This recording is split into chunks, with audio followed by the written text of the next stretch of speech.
The twin suns of Scifi rose slowly over the crystal towers of the capital. Their light reflected across the floating gardens and white bridges that linked the royal city to the high mountains. The kingdom of Scifi had not known peace for long. For years it had waited for the return of one person who had vanished beyond the stars, their Princess Liren. Princess Liren had been more than a royal symbol. She was a trained explorer, a voice for peace between races and a dreamer who wanted to connect the stars. 5 years earlier, she had led a small team to negotiate with a distant people. Her last message said she was safe, but soon after all contact stopped. The royal fleet searched for her for months, sending ships into unknown systems, yet they found nothing. Many believed she was lost forever. The people held vigils each year, lighting silver lanterns that floated into the night sky. King Ardell, her father, grew quiet and thin, spending long nights staring at the stars. That morning, as the guards changed shift near the palace gates, alarms sounded from the orbital station above Scifi. A small craft had appeared at the edge of the system. It carried no Seravan signal. The outer patrol ships moved to intercept, but the craft sent an old royal code, one that only the princess herself had known. The soldiers hesitated, unsure if it was real. The station commander, a stern officer named Raylan, gave the order to guide the craft in carefully. It was damaged, smoke trailing behind as it descended through the clouds. When it landed on the palace platform, hundreds gathered to see who had come. The ship's surface was scorched, marked with strange human letters that no one in Scifi could read. The airlock hissed open. From the smoke stepped a tall woman in worn armor. Her golden hair was tangled and her once bright cape was torn. Yet her presence was unmistakable. It was Princess Liren, alive. The crowd gasped and fell silent. Her steps were weak but steady. She held something close against her chest, wrapped in a soft cloth. Her eyes, once filled with life and confidence, now held deep sorrow. When she reached the guards, one of them knelt before her, speechless. She looked past them, her gaze fixed on the grand gates of the palace. Inside, King Ardell sat on his throne, lost in memory. When the doors opened and his daughter entered, the old king rose as if time itself had stopped. His crown tilted slightly, his hands shaking as he took a step forward. "Liren," he whispered. His voice carried across the hall like a prayer. The princess dropped to one knee before him. Tears shone in her eyes as she spoke. "Father, I have returned." The court was filled with gasps, cries, and whispers. Some wept, others stared in disbelief. Then the king noticed what she carried. He took a slow step forward, eyes narrowing. What do you hold, my daughter?" he asked softly. She gently unwrapped the cloth, revealing a small baby sleeping peacefully. The child's skin was pale, his hair dark, and his tiny hands clenched around a silver charm that glowed faintly. King Ardell looked at the baby, confusion and fear mixing in his eyes. "That is not one of us," he said. "Who is this child?" The princess looked down at the sleeping baby. Her voice trembled as she answered, "He is human." The hall went silent. The word human was almost a myth in Scifi. Centuries ago, humans had been known as travelers and fighters from a distant arm of the galaxy. Most records said their world was destroyed in wars against the Drayons, a machine-like race that consumed everything in its path. No one had seen a human in generations. The king took a deep breath. "You bring a human child to our home after being gone so long. Tell me why, Liren. Tell me everything." The princess held the baby close again. "I will tell you, father," she said, "but not now. The child needs rest and so do I. Please allow me a single night before I speak." The king hesitated. His love for his daughter was stronger than his fear, so he nodded. "Let her rest," he told the guards. "Prepare a chamber and make sure the healers see to her wounds." As the princess walked away with the baby in her arms, the council members whispered among themselves. Some said she had been turned by alien forces.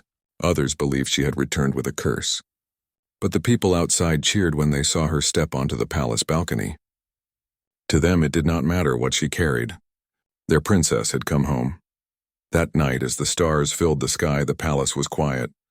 Liren sat by the window in her chamber, watching the moons rise. The baby slept beside her, wrapped in soft blue cloth.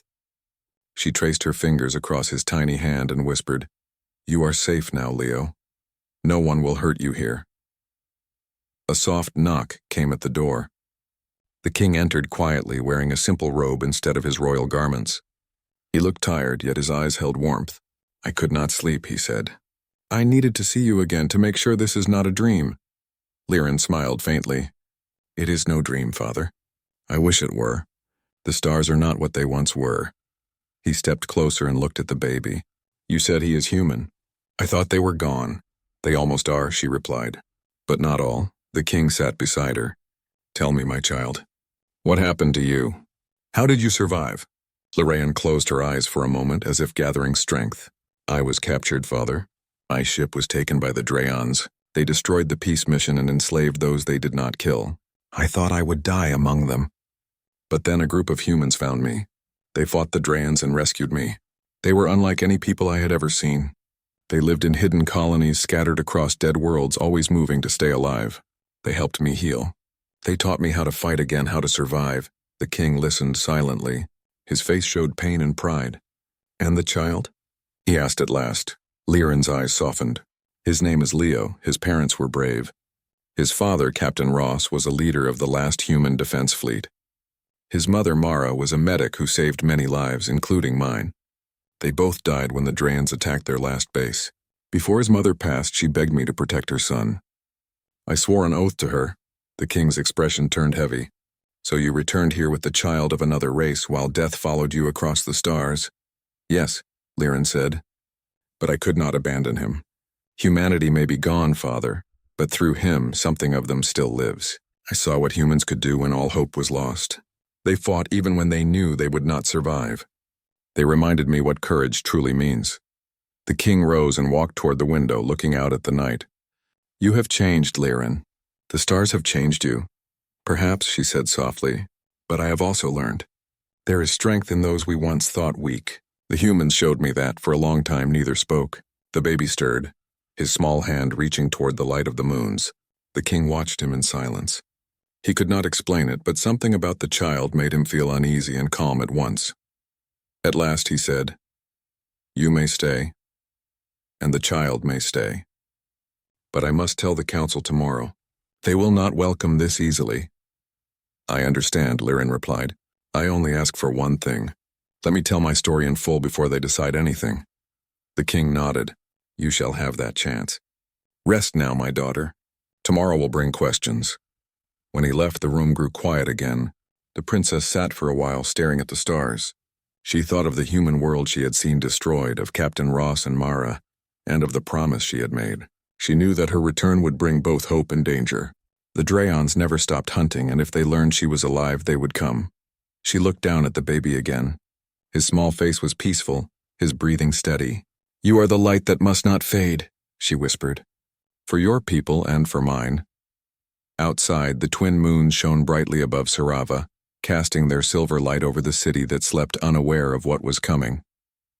The stars beyond them glowed faintly red, a silent sign of the storms gathering in the dark. The princess closed her eyes, knowing that the peace of her home would soon be tested. The child she carried was more than just a promise. He was a symbol of a forgotten strength, a bridge between two worlds, and perhaps the key to saving them all. The next morning, the palace of Sarava awoke to restless whispers. The news of the princess's return spread through every street and sky bridge. From the high towers to the workers' quarters, everyone spoke of her and the strange baby she carried. Some called it a blessing, others a curse, but all agreed on one thing. Their lost princess had come back from the dead. Inside the palace, the council had already gathered in the round chamber. 12 members stood around the great table, their faces cold and serious. When King Ardell entered, the room fell silent. The princess stood beside him, dressed in simple royal armor. The baby slept peacefully in a cradle near her chair. The king's voice was steady but heavy. My daughter has returned. She carries with her truths from beyond our stars. Let her speak. The council elder, a thin man named Theron, bowed slightly. We welcome her back, Majesty, he said, though his eyes did not show warmth. But the people are confused. They say she returned with a human child. We must understand what that means. Princess Liren took a deep breath and began to speak. Her voice was calm but carried deep emotion. 5 years ago, I led a mission to meet the colonies beyond the neutral border. We were to build peace, to share our knowledge with others, but our ship was attacked by the Drans before we reached them. They are not a people. They are a plague made of metal and mind. They harvest living worlds, turning them into cold dust.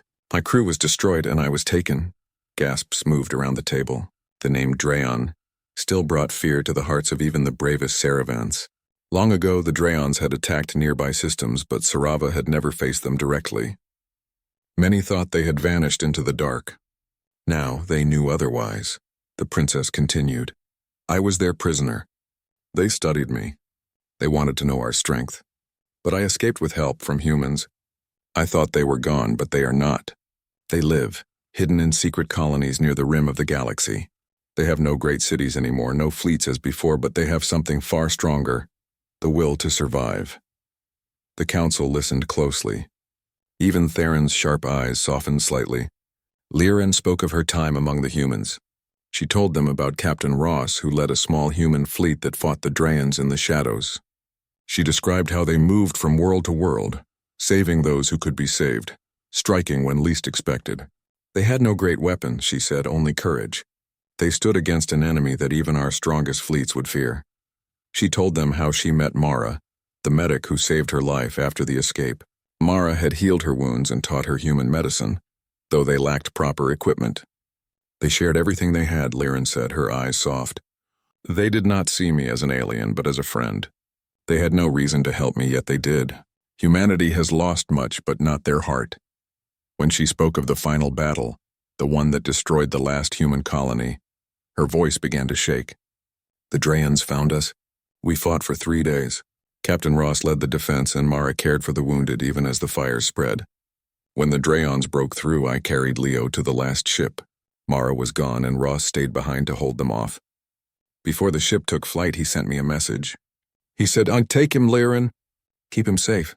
If the humans fall, let the child remember us. Her words filled the hall with silence. Even the oldest counselors lowered their heads. The king spoke softly. You said the humans fought for 3 days against the Draons. No one has ever survived that long. They did, Liren said. They fought with fire and clever minds. They knew they would lose, but they still fought. They taught me something we have forgotten, that courage can be greater than fear. For a moment the council was quiet. Then Theron cleared his throat. Princess, he said carefully, we respect your story. But this child, this human baby, what role does he play in all this?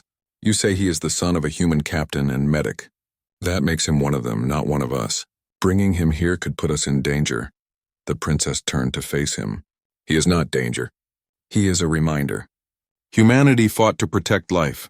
The Draons destroyed them, but through this child their story continues. If we protect him, we protect that spirit. Another counselor, Lady Renna, spoke next. But the Draons will come if they learn of him. They will not stop until they find what they lost. Do you want to risk our people for one child? The princess looked down at Leo, who stirred in his sleep. I would risk myself, she said softly. I owe his parents that much, and I owe humanity the truth. If we stand aside while the Draons spread, no one will be safe, not Sarava, not any world. The king raised his hand. Enough, he said firmly. This debate will continue another time. For now, the child will stay under royal protection. No harm will come to him. He turned to his daughter.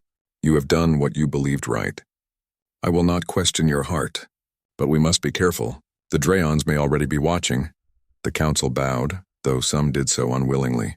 When the meeting ended, the princess walked out into the garden with the baby in her arms. The air smelled of bright flowers, and the gentle hum of energy lines filled the space. She felt peace for the first time in years. A soft voice came from behind her. It was her old friend, General Darren, commander of the Saravan fleet. His silver armor reflected the sunlight as he walked beside her. You have caused quite a storm, he said quietly. Liren smiled faintly. I always do, he looked at the baby. So this is the one. The council fears him, but I see no threat in his face. Only innocence. He carries more than innocence, she said. He carries memories. His father gave me something before the last battle, a data core. It holds human records, messages, and knowledge. I hid it in the ship. I need to find it. Darren nodded. Then we must do it soon. The Skywatchers reported strange signals near the outer moons. It may be nothing, or it may be them. Later that evening, Liren went to the hangar where her damaged ship rested. Its hull was cracked, its engines barely held together by repair drones. She stepped inside, holding a small light. The air smelled of smoke and old metal. She moved carefully through the narrow corridors until she reached the captain's cabin. Beneath the broken console, she found what she had hidden, a small crystal cube, glowing with a faint blue light. She held it close and whispered, "Ross, I kept my promise." Then she placed it in a secure case and returned to the palace. That night she met her father again in the study. He looked weary, his hands resting on an old star map. "You were right," he said quietly. "The Sky Watchers have seen movement near our border. It may be the Drayans," Lyran nodded. "Then they have followed me." He looked up at her, sorrow in his eyes. "You brought both hope and danger, my daughter. I will not blame you for that. But we must prepare. I will help," she said. "I know their ways. I know how they hunt." He placed a hand on her shoulder. "Then we will stand together.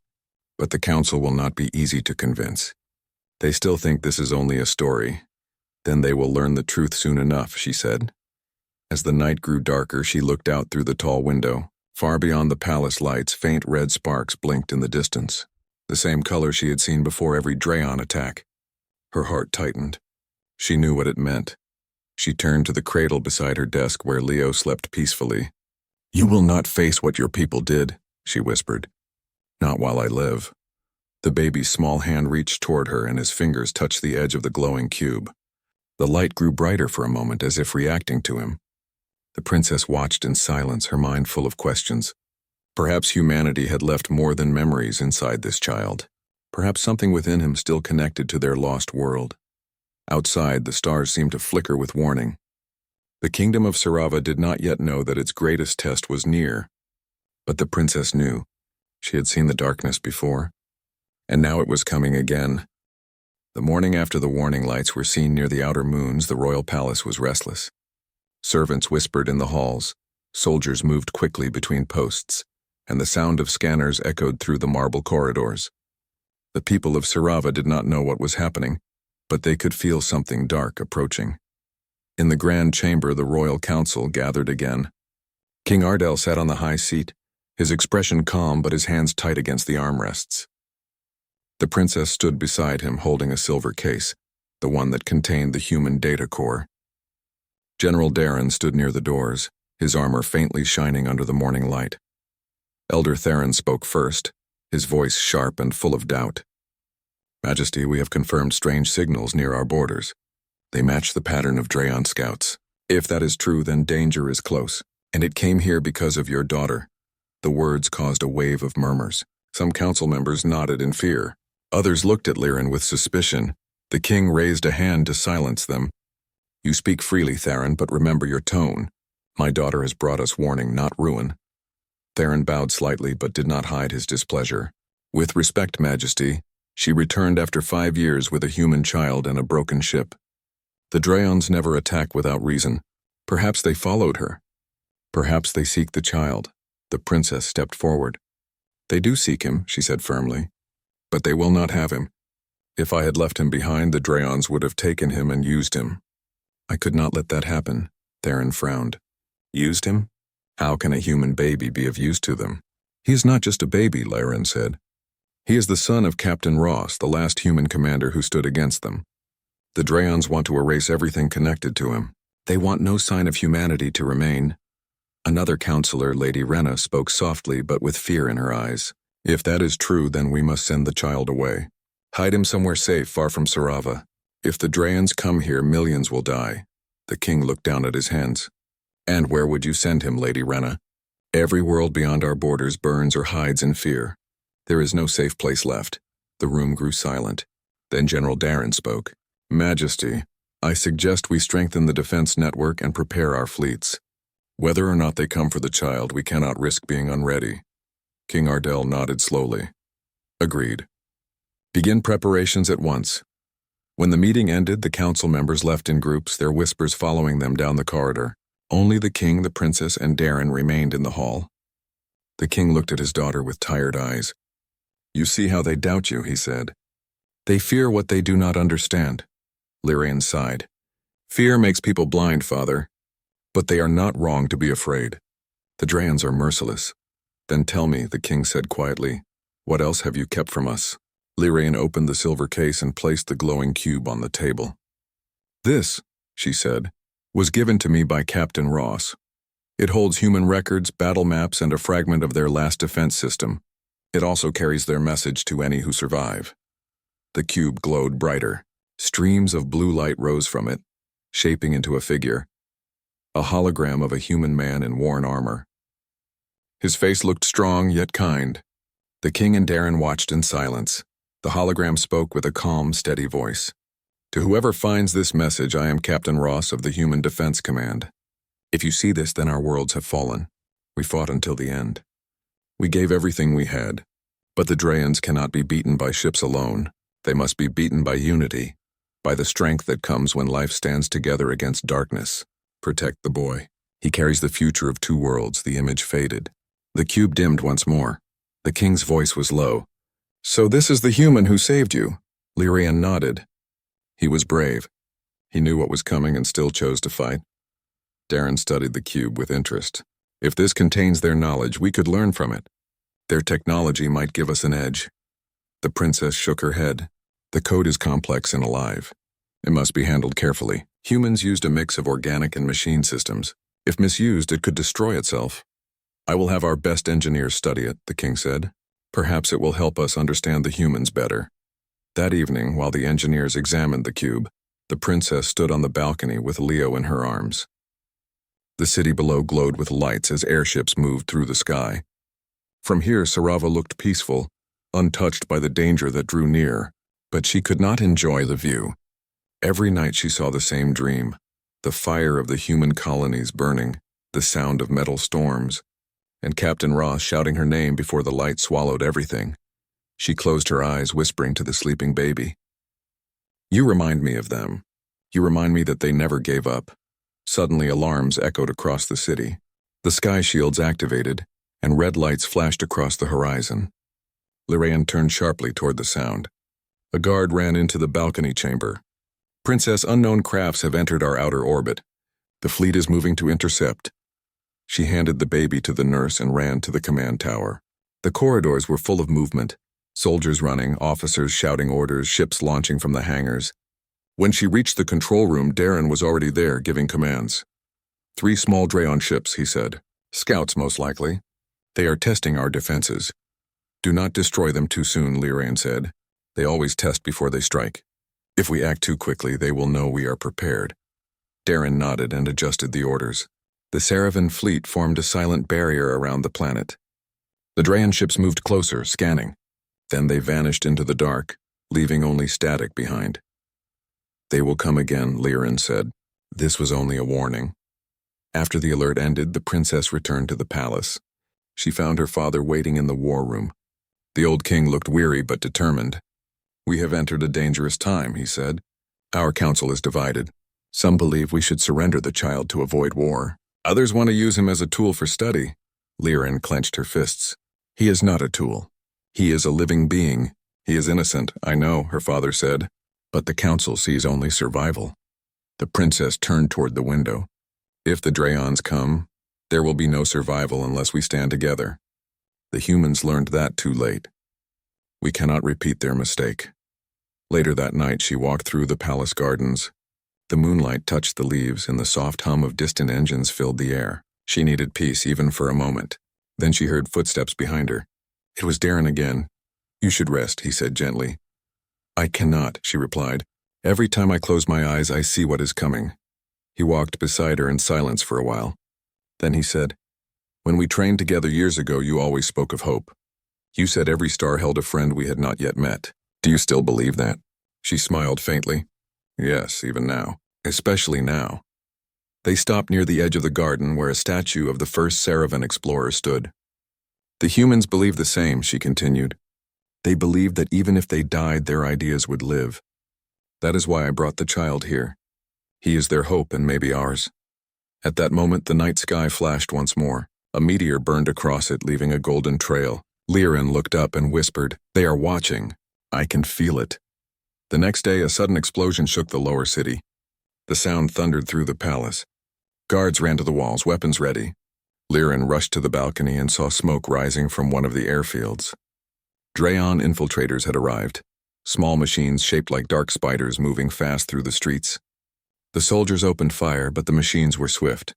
Liran called for her armor and joined the fight. Her energy blade shone bright as she cut through the attackers. The people of Sarava had never seen their princess fight like this.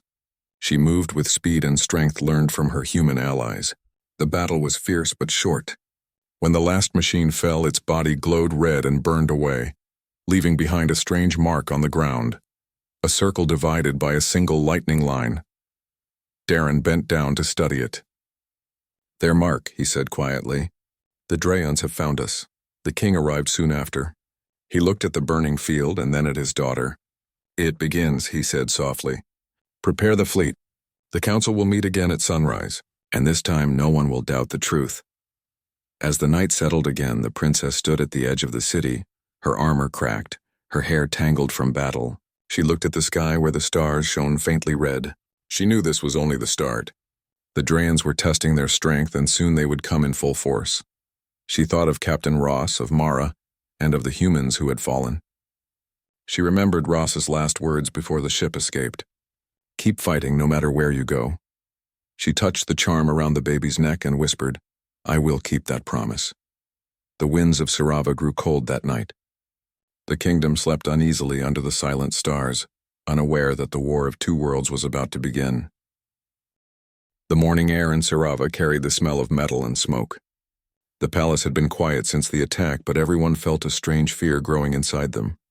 Soldiers guarded every gate, and the people whispered that the Drayons would return soon. The Princess Liran had not slept since that night.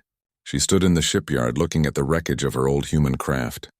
It was burned, broken, but still held something that called to her. Inside the ship, dust floated in the air. The walls were blackened and wires hung loose like vines. Liran touched the cold surface with her gloved hand. She remembered Captain Ross's voice, strong and calm, telling her never to give up. He had once said, "If you fall, stand again. That is the human way." Those words had guided her through every dark moment. She reached a small compartment near the command seat. The lock was old and cracked, but her fingers remembered the pattern. With a soft sound, the panel opened. Inside was a small silver box with a faint blue light blinking on it. Her heart jumped. It was the human device Ross had given her before she left Earth. She had almost forgotten it in her escape. Liran took the device to her chamber and placed it on the table. The blue light grew brighter. The air filled with a soft humming sound, and then a hologram appeared above it. It was Captain Ross. His face was tired, his beard rough, but his eyes still carried the same steady fire she remembered. "Liran," the recording began. "If you are seeing this, then Earth has fallen. The Drayons found us. We fought as long as we could. But you must not let our story end with ashes." The princess felt her hands shake. Ross's image flickered but continued. "Inside this device is our memory, our science, our defenses, and what we believed in. Keep it safe, protect the child, and remember that humans never stop fighting for life. Even when all seems lost, we stand." The light faded, leaving only silence in the room. Liran closed her eyes and whispered, "You kept your promise, Captain. Now it is my turn." She picked up the device and went to the Royal Engineers. The main engineer, an older man named Darius, looked puzzled when she handed him the silver box. "This is human technology," he said, studying its surface. "It seems simple, but the energy inside is strong. I will need time to understand it." "You must," Liran replied. "It may be the key to saving us all." Darius nodded and began working. Days turned into weeks as he and his team studied the code hidden inside the device. They discovered that the humans had created a type of energy shield that could block Drayon weapons. The system was not built from rare elements, but from smart design and logic. The princess visited the workshop every day, offering help and keeping Leo close to her side. Leo was growing fast. His small hands liked to touch everything, and he laughed when light reflected off metal tools. His eyes, bright blue like Earth's sky, seemed to glow whenever he was near the human device. The engineers found that strange but beautiful. "The boy feels its power," Darius once said. "It's as if the code knows him." One evening, while the engineers worked, the power in the palace suddenly flickered. The human device activated on its own, showing strange patterns of stars and lines. Then a voice spoke, not Ross's, but a mechanical one. "Human Defense Protocol, Omega Shield ready for activation. Input command authorization." Everyone froze.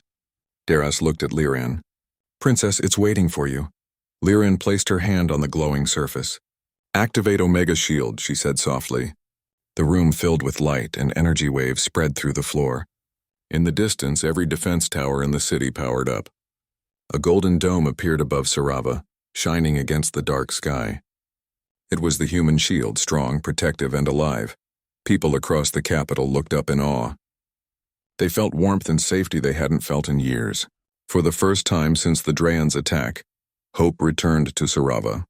The king, standing on his balcony, whispered to himself, "The humans, they were truly extraordinary." That night the council gathered again. The king looked at his daughter. "You have given our people hope," he said. "But will it last?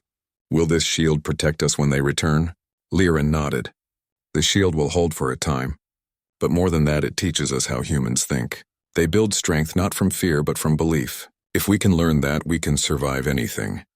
The council was quiet. They knew she was right. In the days that followed, Liren helped the soldiers train with new human weapons that Darius had built using the data from the device. The weapons were simple, not large cannons or bombs, but compact energy rifles powered by crystal cells. They worked faster and used less power than any Saravan model. One night, while the princess watched Leo sleeping, she thought about the humans she had met on Earth. She remembered the cities, the laughter of children, the smell of rain on metal roofs. She remembered how even in ruins humans smiled and rebuilt their homes. She whispered to Leo, "You come from a brave world, little one. They may be gone, but their spirit is still alive in you." Leo opened his eyes and smiled as if he understood, but not everyone in the kingdom trusted the human power. A noble named Vara began to spread rumors. He told the people that the human child was dangerous and that the Draens would destroy Sarava because of him. Fear began to spread again. Some even said the princess had brought a curse from the stars. When the council met again, Vara stood and spoke loudly. "This child brings danger. The Draens follow him. We should send him away before it is too late." The princess stood calmly. "You think fear will save you? Humans face the same monsters you fear, and they stood their ground.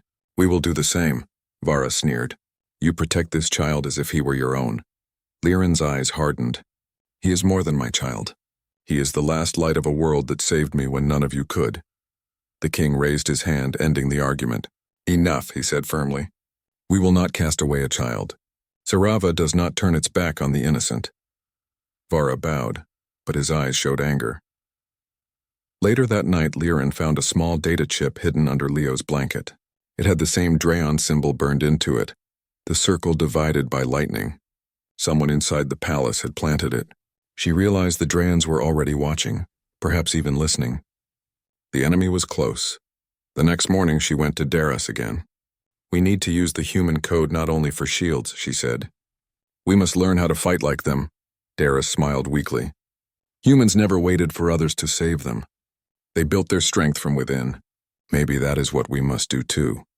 Under the princess's command, Sarava began to change. Factories worked day and night, building defense drones using human blueprints. Soldiers trained with human-style teamwork instead of old Saravan tactics. The people started to believe that they could win, not just survive. One evening, as the sun sank behind the mountains, the princess stood with Leo on the city wall. The golden shield shimmered above them. "They will come again," she whispered. "But this time we are ready." In that quiet moment, the wind carried the faint hum of the human code across the city, like a song from a lost world. It was calm but strong, a reminder of what humans had left behind. Inside the palace, Darius found a new message in the device's memory. It said, "Humanity's true weapon is not in machines or shields. It is in hearts that refuse to break." He showed it to the princess the next morning. She smiled, her eyes soft with pride. "Then we will fight with both, our hearts and their wisdom." As Leo reached out toward the sunlight, his small hand glowed faintly blue again. The symbol of the human spirit had begun to live within him. The people called it the flame of earth. They believed that through him humanity's light would never fade. Far beyond Sarava, in the deep black of space, the Draen fleet stirred once more. Their machines whispered the same message across their network. Locate the child. Destroy the code. But on Sarava, a single promise stood stronger than their steel. A promise made long ago by a human captain who believed that no darkness could outlast the fire of hope. The princess watched the stars and whispered, "Come then, we are ready." The shield shimmered brighter, and for the first time, the world of Scifi stood united not by fear, but by courage, born from the heart of humanity. The stars over Scifi looked calm that night, but everyone knew something was coming. The princess stood on the high balcony, looking at the golden shield that covered the city like a second sky. It had protected them for many days, and the people had begun to smile again. Children played in the streets, shops reopened, and soldiers trained with human-style courage. Yet deep inside her heart, Princess Lyran felt the air growing colder. The Drayons were not finished. Leo sat beside her, playing with a small mechanical bird made by the engineers. He laughed when it flapped its tiny wings. His laughter gave her strength. Every time she looked into his bright blue eyes, she saw the same light she once saw on Earth, the human fire that never died. Suddenly, the palace communicator came alive. A soldier's voice shouted, "Your Highness, something strange is happening in the sky. You must see this." Lyran rushed to the command tower. When she arrived, the screen showed hundreds of dark shapes moving through space. They were massive ships, their surfaces shining with red light. The Drayan fleet had arrived. The largest ship at the center was unlike any the Saravans had seen before. It looked alive, its black hull breathing with pulses of red energy. The king entered the command room, his old face calm but pale. "So it begins," he said softly. "They have come for the child." Lyrian looked at the enemy fleet and clenched her fists. "Then they will find a world ready to fight." The royal army moved quickly. Soldiers filled the defense towers. Pilots climbed into their ships, and the shield generators powered to full strength. The people watched from their homes as the night sky turned dark with the shadows of war. The Drayon sent a message to the planet. A cold mechanical voice echoed across the air. "Surrender the human child." "Destroy the human code, or Scifi will be erased." Lyrian stepped before the communication screen and replied, "We will surrender nothing. Humanity's light lives here now, and we will protect it." The voice responded with no emotion. "Then Scifi will fall." Moments later, the first Drayan blasts hit the golden shield. The entire city shook. Sparks lit the air, and the shield rippled like water, but it held firm. The human code was working. The energy redirected the blasts into the sky. The people cheered, but the princess knew it was only the beginning. The Saravan fleet rose into the air. Their ships glowed with human-made weapons, blue energy lines tracing across their wings. They met the Drayon fleet in the upper sky, where darkness and light crashed together. Explosions painted the stars. The battle lasted for hours. The Drayons outnumbered them 5-1, but the Saravans fought with courage. Human-designed drones darted between the enemy ships, breaking their formation. On the ground, the palace shook with every blast. Lyran gave orders with calm strength, her voice steady even when others faltered. Then a warning came from the engineers. "Princess, the shield's core is overheating. It will not last long." Darius, the old engineer, worked furiously to stabilize the power. "If it fails," he shouted, "the city will be open to attack." Lyran looked at Leo. The boy was holding the silver human device close to his chest. It glowed brighter with each explosion outside. "He feels the code," she whispered. "It reacts to him." A sudden light burst from the device, filling the room. The human voice spoke again, calm and clear. "Omega shield core detected instability. Secondary protocol available. Activation requires hybrid energy source." Darius turned to the princess. "Hybrid energy source means both human and Saravan power. The child and the code together." Lyran's heart raced. "Then we must try." She took Leo to the control room where the shield core pulsed with light. She placed the device on the console and gently lifted Leo's hand onto it. The glow spread around him like a halo. The air vibrated with soft humming. "Authorization accepted," the system said. Activating hybrid mode. A blinding light filled the sky. The golden shield turned silver white, and every Drayan beam that touched it dissolved like dust. The new shield was alive, powered by the link between the human child and Saravan energy. The Drayons fired harder, but nothing could break through. The soldiers cheered again. The people of Scifi looked up with tears in their eyes. Hope had returned stronger than ever. But the Drayan flagship began to move closer. Its huge form cast a shadow over the planet. The enemy commander appeared on the main screen. His face was metallic, with red eyes like burning stones. "Impressive," he said, his voice low and cold. "You use human power, but humans are gone. You are only delaying the end." Liren faced the screen. Humans are not gone. They live in every heart that refuses to bow to fear. The commander raised a clawed hand. Then you will die with their memory. The flagship released a black beam unlike any before. It cut through space and hit the shield. For a moment, the silver light trembled. Alarm screamed through the palace. The power was failing again. Darius shouted, "The core is breaking. The shield cannot take another strike." Liren's mind raced. She remembered Ross's final words in the message. "Our true weapon is not in machines but in hearts that refuse to break." She looked at the hologram projector on the table. "Darius, can we send a message through the human frequency?" "Yes," he said, typing quickly. "But to whom?" "To everyone," she replied. Moments later, her voice echoed across the communication lines, reaching every ship and every soldier. "People of Sarava, the Drayans want us to fear them, but fear is their only weapon. Humans fought the same way once. They lost their world, but they never lost their courage. Today we fight not just for Sarava, but for every world that dreams of freedom. Stand with me." Her words spread through the fleet. Pilots cheered. Soldiers roared. Even the civilians began to chant her name. The human fire burned across the hearts of the Saravans. They attacked again with new strength, their ships forming bright blue wings across the sky. Darius finished adjusting the energy flow. "Princess, the human code has one last function," he said. "It can overload the enemy flagship, but it will destroy itself." Liren took a deep breath. Then that is how humanity will end its story, with victory. She connected the human device to the main cannon of their largest ship. The system hummed, waiting for the final command. She looked at Leo, who watched her silently. "Forgive me, little one," she whispered. "But this is what they would have wanted." She gave the order.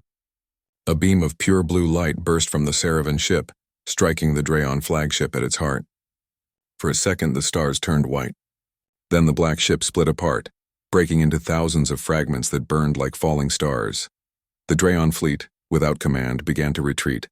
One by one, their ships vanished into the darkness. The war was over. Silence fell over Sarava. The shield slowly faded, leaving a calm sky behind. The people came out of their homes and looked up, seeing the stars shining bright once more. In the palace, Liren held Leo in her arms. The human device was gone, melted into silver dust. She smiled sadly. "They gave us everything," she whispered. "And we made it matter." The king entered the room, his eyes filled with pride. "You saved our world," he said. "But more than that, you brought us something greater than victory." "What is that, father?" she asked. "Faith," he said softly. "Faith in what we can be when we stand together."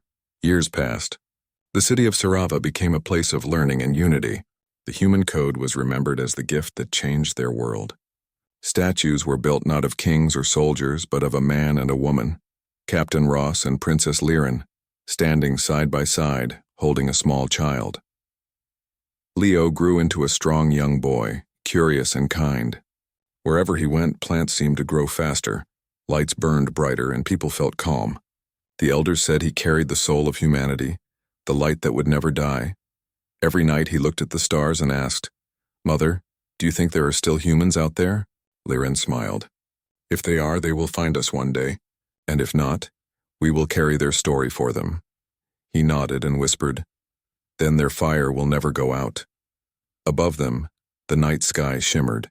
The stars seemed to burn a little brighter over Sarava, as if the universe itself remembered the courage of a lost world. Humanity might have fallen, but their spirit lived on, inside a child, inside a princess, and inside every being who dared to fight for hope. The story of Earth had not ended. It had simply begun again, on a distant world that had learned the meaning of humanity's greatest power, the flame that never fades.